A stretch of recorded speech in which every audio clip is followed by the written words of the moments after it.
TDS एक ऐसा विषय है जिसमें कि टैक्स को एडवांस फॉर्म में डिडक्ट करना पड़ता है जिस समय एक पेयर को किसी पेई को पेमेंट करना होता है। So this is a transaction which has to be undertaken by every business. So इसमें वो सारे एस्पेक्ट्स आते हैं जो चैप्टर 17 बी के अंदर कवर होते हैं। जितने भी ट्रांजैक्शन, तो उसमें रेट वेरी कर सकता है, कहीं पे 2% है, कहीं पे 5% है, और हो सकता है 10% भी टैक्स का रेट हो, जो कि डिडक्ट करके आपको डिपॉजिट करना पड़ता है सेंट्रल गवर्नमेंट के एक्सचेकर। तो ऐसे में उसकी एक टाइमलाइन प्रिस्क्राइब कर रखी है जो कि 7th ऑफ सब्सिक्वेंट मंथ है। अगर आप 7th ऑफ सब्सिक्वेंट मंथ के बियॉन्ड चले जाते हैं तो वहां पे ये समझा जाता है कि आपने डिले हो गया है, आपसे डिफॉल्ट हो। ऐसी डिफॉल्ट की सिचुएशन में आपके पास दो रास्ते हैं कि आप जिस समय रिटर्न फाइल करते हैं उससे पहले आपको अपना पेमेंट, इंटरेस्ट और फाइन, ये तीन चीजें सबमिट करनी पड़ती है जिससे कि रिटर्न आपका फाइल हो जाए। अच्छा, रिटर्न आमतौर पे 24 क्यू या 26 क्यू में फाइल होता है।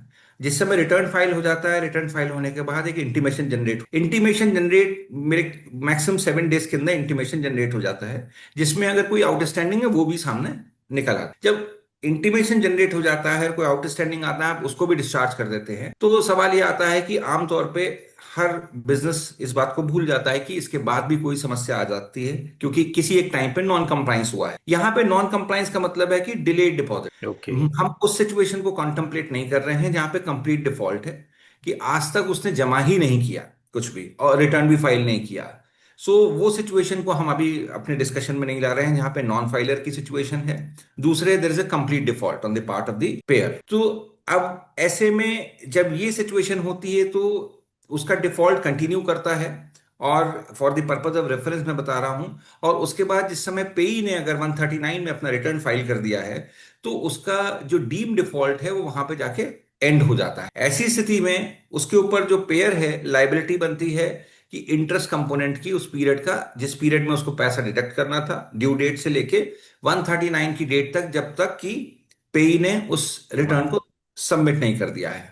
पहले एक बहुत बड़ी समस्या रहा करती थी इस बात को लेके कि जो एक्चुअल टैक्स अमाउंट है जिसको डिडक्ट करना था, क्या उसकी भी रिकवरी पेयर से होनी चाहिए या नहीं होनी चाहिए। हम्म। इस बात को दो जजमेंट आए, जिस दो जजमेंट ने इस बात को क्लैरिफाई कर दिया। एक हिंदुस्तान कोका का जजमेंट था सुप्रीम कोर्ट का, जस्टिस कपाड़िया का। और दूसरा एक जागरण प्रकाशन का जजमेंट था जो इलाहाबाद हाई कोर्ट का था, जिसमें जस्टिस भूषण ने उसको, अशोक भूषण ने उसको डिसाइड कर दिया और हम्म। उन्होंने सेक्शन 190 और 192 की इंटरप्रिटेशन से उसको क्लियर कर दिया। और हम्म। ये बता दिया कि पेयर की लाइबिलिटी केवल इंटरेस्ट कंपोनेंट की है, only to the during for the period in which the due date and the actual date on which the payee has submitted his 139 return. Okay. That is all. Now coming back to the situation where there is a default or delay in deposit of the TDS amount. ये हम्म। Situation 276 capital B से cover होती है। हम्म।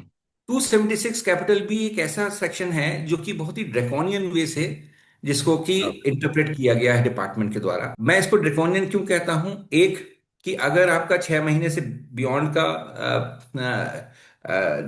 Default है, delay है, तो ऐसी स्थिति में वो कहते हैं कि प्रोसिक्यूशन होना चाहिए।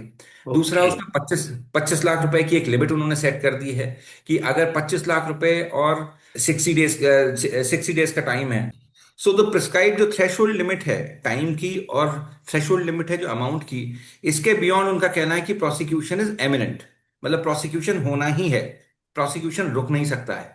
उससे नीचे की अगर सिचुएशन है, थ्रेशोल्ड लिमिट से नीचे की, तो उनका ये कहना है, डिपार्टमेंट का, बोर्ड का कहना है कि इसके लिए एक कोलेजियम जो होगी, दो हम्म। प्रिंसिपल कमिश्नर्स, वो कोलेजियम पहले इस बात को डिसाइड करेगी कि आप प्रोसिक्यूशन किया जाना चाहिए नहीं जाना चाहिए। जब ओके। उसने एक बार वो डिसीजन मेकिंग कर ली है उस कोलेजियम ने, वो कोलेजियम उस बात को रिकमेंड करेगी सैंक्शनिंग अथॉरिटी, फिर ओके। सैंक्शनिंग अथॉरिटी जो है उसको प्रोसिक्यूशन के लिए ऑर्डर पास, और जब प्रोसिक्यूशन का ऑर्डर होता है तो उसके बाद वो कोर्ट में जाता है। अब हम्म। हम आते हैं नॉर्मल सिचुएशन में, जो कि हर बिजनेस कभी ना कभी किसी ना किसी सिचुएशन में फेस कर सकता है। ये कि जब 276 बी में मान लिया जाए कि 9 महीने का डिफॉल्ट है और अमाउंट जो डिफॉल्टेड है वो मोर देन 1 करोड़ है। अब ऐसी स्थिति में बिजनेस के पास क्या ऑप्शन है, ये समझा जाता है और इस बात को सोचा भी जाता है। वाइडली एक्सेप्टेड नोशन यही है कि ऐसे में प्रोसिक्यूशन होना बहुत जरूरी है, because the law says so. Hmm. दूसरे, इसका केवल एक ही ऑल्टरनेटिव है, वो है कंपाउंडिंग। ओके। अच्छा, मैं इसमें ये कहना चाहता हूँ, मैं जिसको कि एडवोकेट भी करता हूँ इस बात को, कि डिले डिपॉजिट जो है वो ऑफेंस नहीं है 276 बी में। ये जो पोजीशन थी, ये पोजीशन केवल 1989 अप्रैल तक रही थी, ओके। जिसमें था कि डिले डिपॉजिट जो होगा वो प्रोसिक्यूटेबल ऑफेंस होगा। हम्म। 1 अप्रैल 1989 के बाद ये पोजीशन बदल गई है, और इस पोजीशन के बाद ये हो गया है कि आपने अगर डिले डिपॉजिट किया है even before any departmental notice has received by you, then hmm. There is no prosecution and prosecution is not permissible. Okay. अब इस कंटेक्स्ट में एक बहुत इंपॉर्टेंट चीज है जो मैं आपको बताना चाहता हूं। पहली चीज कि एक जजमेंट आया, उसका नाम था मधुमिलन सिंटेक्स।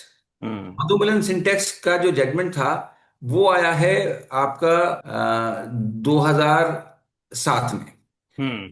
मधुमिलन सिंटेक्स के अंदर ये कहा गया, पैरा 43 एंड 44 में, हम्म। कि अगर डिले डिपॉजिट है, हम्म। ऐसी परिस्थिति में आपका प्रोसिक्यूशन होना रोका नहीं जा सकता। हम्म। हम्म। आप केवल यही बात अपने ट्रायल में शो कर सकते हैं कि मेरे पास रीजनेबल कॉस्ट, हम्म। और रीजनेबल कॉस्ट के लिए एक उन्होंने अलग सेक्शन दे दिया है जिसको कि हम्म। 278 AA बोलते हैं। ओके। तो 278 AA एक तरह का प्रोवाइजो है हम्म। 276 बी के लिए। अच्छा।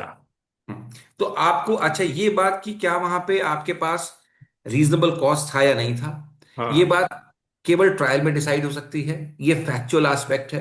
तो ओके। आपको हाई कोर्ट से या सुप्रीम कोर्ट से कोई राहत नहीं मिल सकती। नहीं, ठीक बात है। ऐसे में एक आदमी को, एक बिजनेसमैन को, has to undergo the complete harassment of the criminal trial. Hmm. Hmm. अब इस बात की तो कोई गारंटी नहीं है कि अगर आपने सही से अपना रीजनेबल कॉस्ट शो कर दिया है, उसके बाद भी आपका एक्विटल हो जाएगा। लेकिन लॉ जो कहता है कि एक्विटल आपका होना चाहिए। हम्म। रीजनेबल कॉस्ट की बहुत सारी कैटेगरीज हो सकती हैं, ये इंपॉर्टेंट एस्पेक्ट है, हम्म। जिसमें कि हो सकता है कि कहीं ओवरसाइट हो गई हो कंप्लायंस वाले आदमी से। ठीक बात। कंप्लायंस का आदमी जो है वो किसी डिफिकल्टी में हो कि केस में ये हुआ था, वो कंप्लायंस का आदमी ही एक्सपायर्ड। हम्म। केस में हुआ था कि there was oversight. Hmm. Oversight भी, it is very difficult for the court to accept कि that the oversight continued beyond 6 months, 9 months time और ईयर्स टाइम। हम्म। हम्म। जो जेन्युइन डिफिकल्टीज बहुत स्ट्रांग हो सकती हैं आपके फेवर में रीजनेबल कॉज में, वो हो सकती हैं कैश फ्लो हाँ, क्रंच, लिक्विडिटी। Liquidity crunch.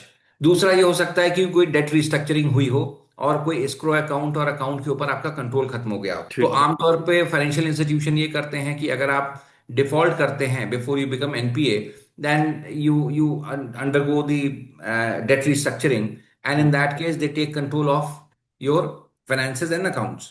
हम्म। इसी में वो पैसा जो है स्पेसिफिक हेड के लिए ही रिलीज करते हैं, और उस पैसे को रिलीज करने में बहुत बार समस्या भी होती है। हम्म। हम्म। आमतौर पे मेरे तो खैर एक सिचुएशन में ये भी आया, जो लेंडर था उसका पूरा कंट्रोल था, हम्म। मैं नाम नहीं लूंगा, लेंडर था उसका पूरा कंट्रोल था अकाउंट्स के ऊपर।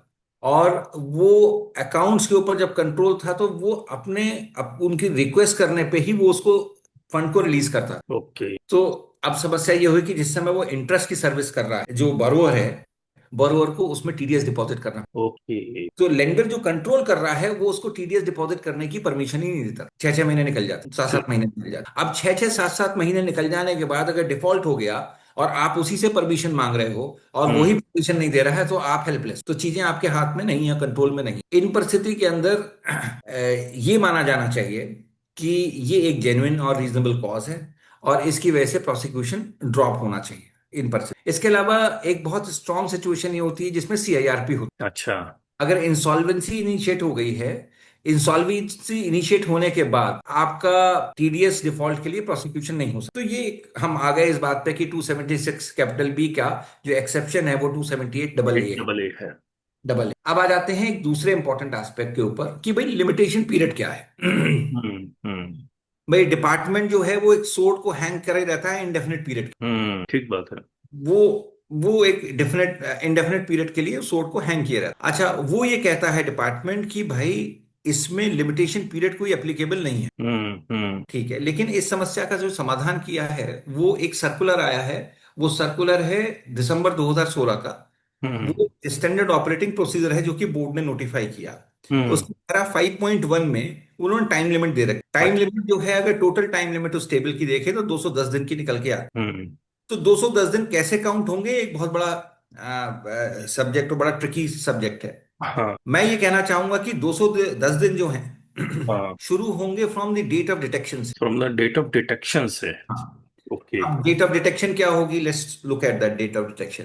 कि जिस समय मैंने अपना टीडीएस रिटर्न फाइल किया, हम्म। टीडीएस रिटर्न फाइल करने के 4 से 5 दिन या मैक्सिमम 7 दिन के अंदर एक इंटीमेशन जनरेट हो जाता है। उस ठीक। इंटीमेशन इंटीमेशन जनरेट होने के बाद आपकी लाइबिलिटी आउटस्टैंडिंग निकल आती ओके। है। और जिस समय आउटस्टैंडिंग लाइबिलिटी आपकी निकल आती है, तब या तो आपके नोटिस देने से पहले वो जमा कर दे। अगर उसने जमा नहीं किया आपके नोटिस देने से पहले, तो ऐसी हाँ। परिस्थिति में आपके पास कॉज है, you can go and initiate the prosecution. Oh. Prosecution means filing the criminal complaint under criminal procedure code before the hmm. Court of magistrate. ठीक है। तो ये एक दूसरा बात है। तो 210 दिन एक इंपॉर्टेंट चीज है। इसके हाँ बीच में हाँ जजमेंट आया पटना हाई कोर्ट का, हाँ। सोनाली ऑटो का, जिसमें कि एक रेफरेंस आया एक पैराग्राफ के अंदर। उसने कहा कि 3 साल से अगर ज्यादा हो गया from the date of default, ऐसी हम्म। परिस्थिति में आप जो है वो किसी भी तरह से प्रोसिक्यूशन नहीं कर सकते, वो लिमिटेशन से ठीक बाहर। है। अच्छा, अब एक तीसरा इंपॉर्टेंट एस्पेक्ट है, जो फाइनल एस्पेक्ट मैं जिसको कहना चाहता हूं कि हम्म। प्रोसेस क्या है। ठीक। उसमें 3 4 इंपॉर्टेंट प्रोविजंस हैं। पहला हाँ इंपॉर्टेंट प्रोविजन है 201, दूसरा इंपॉर्टेंट प्रोविजन है हाँ। 121, तीसरा इंपॉर्टेंट प्रोविजन है 279। ओके। तो अब डिपार्टमेंट क्या आमतौर पे गलती करता है कि जैसे ही डिफॉल्ट हुआ, हाँ। उसने आपको एक नोटिस दिया। वो नोटिस किस चीज का होता है? वो नोटिस होता है 279 read with section 2 sub clause 35। Two. Let's look at 279 होता क्या है। हाँ हाँ। 279 को एक बार क्विकली दो आसान सेंटेंसेस में उसको डिसाइफर कर। ठीक है। 279 ये कहता है कि हाँ हमने ये पाया प्रमा फेसाई कि हाँ 256 कैपिटल बी का ऑफेंस बना है, और हाँ मेरे पास कोई ऐसा रीजन नहीं है कि मैं ये हाँ कहूं कि रीजनेबल कॉज बन के आता है 278 डबल ए के हाँ हाँ। अंदर। नंबर 3, कि ये हम्म लोग हैबिचुअल ऑफेंडर हैं। हम्म। नंबर 4, कि यहाँ पे mala fide intent to evade the tax. Okay. ये 4 इंपॉर्टेंट सीक्रेट इंग्रेडिएंट्स हैं जो हाँ। 279 में होने चाहिए। ओके। अब सवाल आता है कि 279 का क्या कोई शो कॉज भी आ सकता है, या वो एक्सपार्टी प्रोसीडिंग्स के तहत ऑर्डर पास कर सकते हैं? हाँ। कानूनी प्रक्रिया ये है कि ओके। 279 में शो कॉज देने का कोई प्राविधान नहीं है। नहीं है, ठीक बात है। वो एक एडमिनिस्ट्रेटिव ऑर्डर है, इंटरनल ऑर्डर है, जिसको कि वो ये सारे फैक्टर्स को कंसीडर करते हुए ऑर्डर पास करते ठीक है। हैं। लेकिन इन्होंने क्या कर रखा है डिपार्टमेंट ने as a matter of practice, कि हम्म पहले अगर मेरा कोई डिफॉल्ट है तो हम्म। 201 एंड 221 की प्रोसीडिंग्स इनिशिएट करनी चाहिए। ओके। 201 की प्रोसीडिंग्स क्या होती हैं कि भाई अगर मेरा कोई टैक्स लायबिलिटी है तो मैं हाँ एसएससी इन डिफॉल्ट हूं। अगर मेरी हाँ। टैक्स लायबिलिटी नहीं है तो मैं एसएससी इन डिफॉल्ट नहीं हूं। नहीं, ठीक बात है। और अगर मैं एसएससी इन डिफॉल्ट हूं सर, तो 221 के तहत मेरे ऊपर पेनल्टी लेविएबल होगी। करेक्ट, ठीक है। और 221 का भी एक प्रोवाइजो दे रखा है। हम्म। वो प्रोवाइजो ये कहता है कि जो कि मेरे पास गुड एंड सफिशिएंट रीजन होना चाहिए, हाँ। I should not be levied with the penalty. ठीक है। तो ऐसी परिस्थिति में वो पेनल्टी भी नहीं लगेगी। अच्छा, अगर ये पेनल्टी खत्म हो जाती है तो हम्म। 279 के तहत प्रोसिक्यूशन का ऑर्डर पास नहीं किया जा सकता। ये इस्टेब्लिश लॉ। ओके। लेकिन डिपार्टमेंट इस झगड़े से बचने के लिए वो सीधे जंप करता है। वो देखता है अच्छा आपने डिफॉल्ट किया है, वो सीधे 279 में जाता है। 279 में आपको एक शो कॉज देता है, आपको एक प्रिंसिपल ऑफिसर की तहत आपको रिस्पॉन्सिबल ठहराता है 2 सबसेक्शन 35 के अंदर। और उसके बाद आपके खिलाफ एक प्रोसिक्यूशन का ऑर्डर पास कर देता है, उसको सैंक्शन ऑर्डर बोलते हैं। ठीक है। अच्छा, और अभी तक जो थिंकिंग है वो यही है हम्म। डिपार्टमेंट की, और जो उसकी इंटरप्रिटेशन है कि delayed deposit leads to criminal बस। prosecution under 276 capital B, and even if you have any reasonable cause, still they will ignore it. Hmm. That is the standard operating procedure for them. So 99% cases जो होते हैं जहां पे अगर compounding नहीं की जाए, तो they result into complete equity, okay. क्योंकि इनका मैकेनिज्म बहुत पुअर है हम्म। 279 के ऑर्डर पास करने। ओके। तो ये इसके ओवरऑल जो है एक एक ओवरव्यू है। और इसमें फिर कभी हम लोग चर्चा करेंगे डिटेल में कि हम्म मधुसूदन सिंटैक्स जो 2007 का जजमेंट था, हम्म। के अंदर सुप्रीम कोर्ट का ये व्यू आने के बाद कि अगर डिले डिपॉजिट है तो प्रोसिक्यूशन होना ही चाहिए। उस जजमेंट से का एक्सेप्शन क्या है, और उससे निकलते हुए क्या रास्ता बनाया जा सकता है, हम्म। और किस तरह से एक्विटल हो रहे हैं। तो उसके बारे में बस एक बात कहना चाहूंगा कि हम्म। 1997 में एक अमेंडमेंट आ गया। ओके।